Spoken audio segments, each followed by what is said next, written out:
voudrais aborder la posture.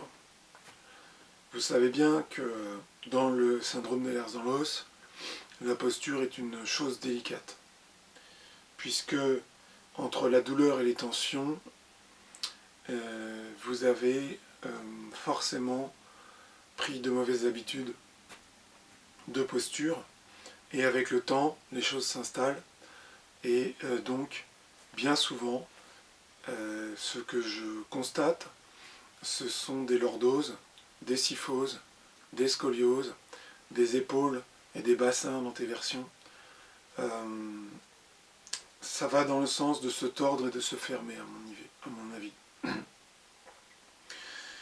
Alors, on m'a proposé des orthèses en 2017, après mon diagnostic. J'en ai accepté certaines, j'en ai refusé d'autres. Alors au début, j'ai refusé pour des questions d'argent et de remboursement, pour des questions d'inconfort, pour des questions d'encombrement et d'entretien. Aujourd'hui, je me rends compte que j'en aurais pas eu besoin. Je vais vous donner un exemple. Bien souvent, la posture qu'on a à cause de la douleur, c'est de laisser donc descendre le haut du corps, et donc on a une courbe au niveau de la nuque qui vient compenser. Donc en fait, de bien droit comme tout le monde, on a tendance à réduire, écrouler le plexus comme ça, arrondir le haut de la colonne vertébrale entre la fin thoracique et le début cervical, et s'arrondir, et ensuite relever la tête. Et en fait, de là à là, eh bien, il y a énormément de choses qui changent. Au niveau de la respiration, déjà, c'est plus du tout la même histoire. Le sternum va appuyer sur toute la sangle abdominale et la veine cave. Donc la circulation, la digestion, tout ça, ça va s'en trouver touché. La fermeture des épaules, c'est quelque chose qui va venir appuyer en tirant sur les trapèzes, sur les cervicales, et provoquer une courbure forcée qui n'est pas naturelle du tout, mais qui est pesée. Et donc tout ça, c'est très mauvais. Ça va rajouter à terme de la douleur. Donc vous économisez une douleur musculaire, mais en vous écroulant, vous allez créer des douleurs qui sont les disques, les cartilages, les ligaments, tout ce qui est blanc. Ça, c'est pas bon du tout. Alors, on vous propose bien souvent des orthèses thoraciques qui vont vous ouvrir comme ça et vous tenir très ouvert, très, très droit. Moi, j'ai essayé, hein, pour moi, c'était infaisable. Déjà, rien que porter une bague ou un collier, c'est hors de question. Rien qu'un pull, c'est pas possible. Alors là, ce truc-là, c'était l'enfer absolu, quoi. Donc ça nous a valu une bonne crise de rire dans le magasin. Et je me tenais mal quand même. Hein. Encore aujourd'hui, il y a des fois où je me reprends, quoi, parce que je me sens, je me mets, je suis pas bien, quoi. Réguler, redresser sa posture, ça peut tout à fait être obtenu à travers des exercices. Je préfère cette voie-là par rapport à l'orthèse. Pourquoi ? Parce que l'orthèse, elle va vous redresser. Oui, violemment. Et elle va tirer dans l'autre sens.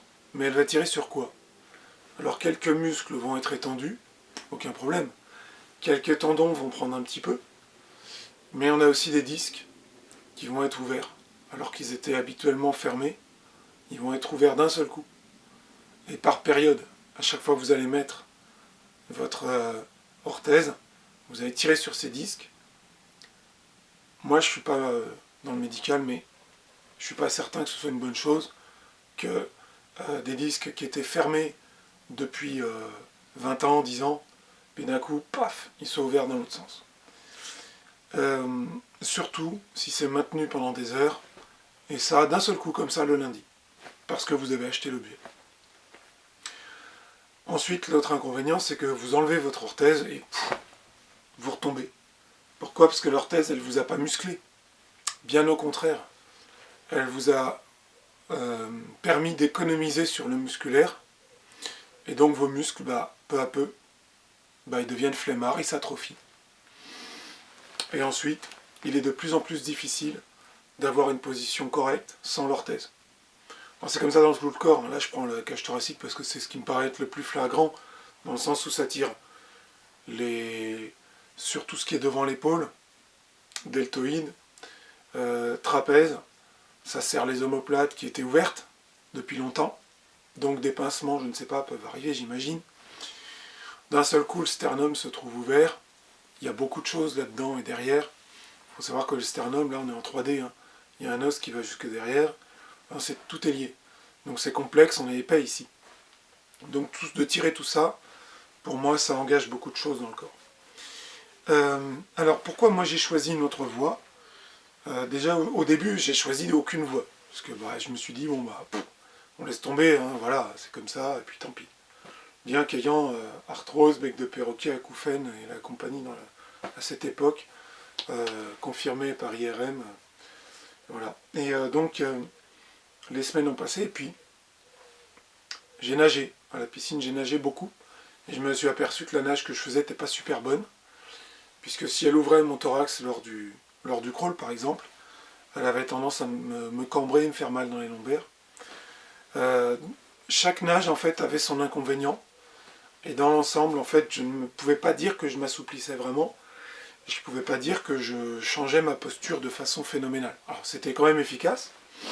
L'oxygénation, le métabolisme, la nutrition, un petit peu la souplesse, le tonus musculaire très bien, la relaxation super. Donc la piscine, moi je vous engage à le faire, hein, vraiment, c'est très important.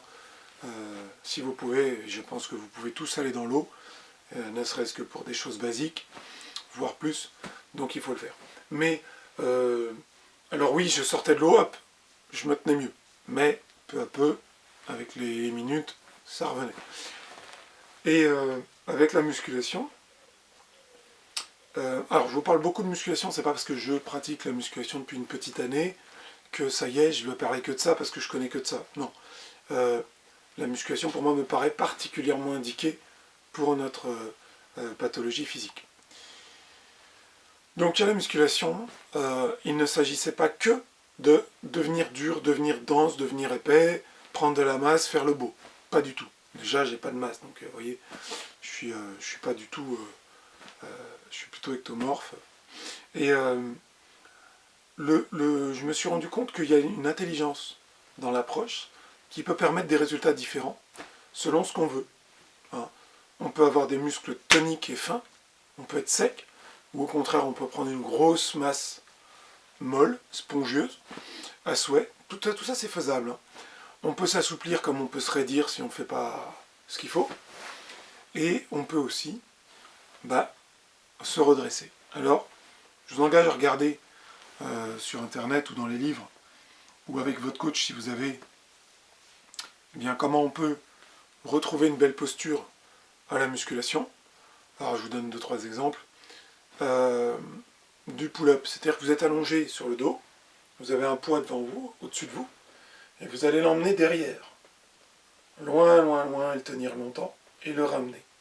Voilà. Alors bon, il y a certains muscles qui vont travailler, jusqu'en bas de la ceinture abdominale, bon, accessoirement, mais en fait, quand vous partez en arrière avec 18, 20, 22, 24 kg, vous allez voir tout de suite que vous êtes obligé de prendre énormément d'air, et vous allez sentir que la cage thoracique s'ouvre.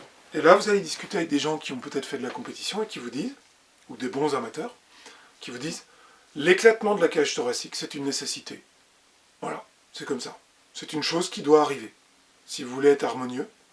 Parce que si vous êtes musclé trapu comme ça, c'est moche. Vous ressemblez à un abo. Donc, l'athlète, qui veut aller un peu plus loin, il va ouvrir sa cage thoracique, reculer ses épaules, et il va avoir une très belle posture, avec de beaux pectoraux, avec voilà, quelque chose de galbé. Il n'est plus comme ça. Il n'est plus comme un geek devant son ordinateur, que j'ai été longtemps. Il est un homme. Voilà. Pareil pour une femme. Hein. Une femme qui est voûtée en avant, ça fait grand-mère, hein, même si elle a 18 ans. C'est dommage. Donc si elle peut lutter contre ça, avec cet exercice, eh bien, elle va avoir des résultats assez rapides et assez impressionnants, et sans heurter quoi que ce soit, puisqu'elle va le travailler selon La personne qui fait ça va le travailler en fonction des douleurs qu'elle ressent, de son ressenti. Elle n'est pas contrainte par un appareillage, elle est libre de ses mouvements, et moi je trouve ça très bien. Au lat, c'est-à-dire je tire une barre qui est chargée avec un câble et je la ramène devant moi ou derrière moi. Quand je la ramène derrière moi, eh bien j'ouvre et je baisse les épaules. C'est-à-dire que les gens qui sont comme ça à cause du stress, qui ont des problèmes au cervical, eh bien, tac, ils reprennent leur place. De la même manière que avec la corde à nœud, je vais pouvoir me mettre en hauteur sur poulie et ramener vers moi et tirer derrière. Chaque fois que je tire derrière, bien sûr, je muscle mon dos. Tout ce qui est autour des omoplates va gonfler, bien entendu, ça va être joli. Mais je sais aussi que j'ouvre, si je fais l'exercice correctement, pas comme ça, mais en allant au bout des mouvements, je vais ouvrir. Pareil au rameur, que ce soit rameur une main ou alors avec les deux mains si on le fait correctement. Il y a aussi des machines où vous posez votre torse sur un tampon et vous allez ramener 2 barres ou 2 cordes. Bon, ça c'est pareil, vous allez dans le sens de l'ouverture. Et je vous garantis que quand vous sortez de la séance, vous vous tenez parfaitement droit, qu'en plus vous êtes parfaitement détendu, donc votre position elle retombe sur la nature du squelette, pas des artifices musculaires, et donc vous vous tenez droit, et vous allez vous tenir droit de longues heures. Ça retombera dans les jours qui suivent, mais vous avez une autre séance qui arrive. Et à force, eh bien cette nouvelle qualité va s'installer comme la maladie s'installe, comme le handicap s'installe, comme les mauvaises postures se sont installées dans votre existence. Donc, vos postures vont être de meilleur en meilleur, jour après jour, et de façon de plus en plus durable. Et peu à peu, vous allez rester avec une bonne position. Vous n'avez plus besoin de chercher des postures antalgiques, puisque vous avez de moins en moins mal avec le sport. Ça, c'est une vérité. Et en plus, eh bien, vous ne la cherchez pas, mais vous l'obtenez naturellement, cette bonne position. Donc ça n'est plus un souci, vous n'avez plus à y penser. Voilà. Pour les lombaires, c'est pareil, hein. On a des exercices à voir avec un coach, à voir avec de la méthode. Faites attention avec vos cervicales, avec vos lombaires, quand vous travaillez. Les épaules, faites attention aussi. C'est une articulation extrêmement mobile et très fragile. Je vous rappelle que quand vous levez des poids, les petits deltoïdes qui sont là-haut, les petits deltoïdes, sont tout petits, très courts. Ils font vraiment tout ce qu'ils peuvent pour lever. N'allez pas charger là-dessus. N'allez pas vous faire des tendinites, des inflammations qui vont rester longtemps et vous empêcher de progresser sur le moyen et long terme. Voilà. Votre posture au niveau du bassin, ça peut être aussi l'étirement des muscles des jambes, puisque à force de vous cambrer, vous allez raccourcir certains muscles, élonguer d'autres, et ensuite revenir à une posture normale vous demandera un effort, une tension, qui peut aller jusqu'à l'inflammation de certains tendons dans la jambe. Si vous voulez vous remettre droit sur quelques jours, brutalement, moi je l'ai vécu sur une marche de 4 km. Ça a été un enfer, même sans vouloir me redresser, simplement le fait de marcher longtemps, c'était chaud. C'était chaud, douleur intense, hein, jusqu'aux larmes. Et bon, vous savez peut-être, on est peut-être sensible au toucher, mais on est quand même dur à la douleur, on a quand même l'habitude. Donc là, c'était vraiment hard. Donc je me suis dit, je vais maintenant faire des assouplissements réguliers entre les séances de musculation et avant les entraînements, et je le fais après l'échauffement. Voilà. Donc d'étirer ces muscles qui tiraient mon bassin en avant, eh bien je peux maintenant remettre mon bassin en arrière avec des exercices, aussi quand j'y pense pendant la journée.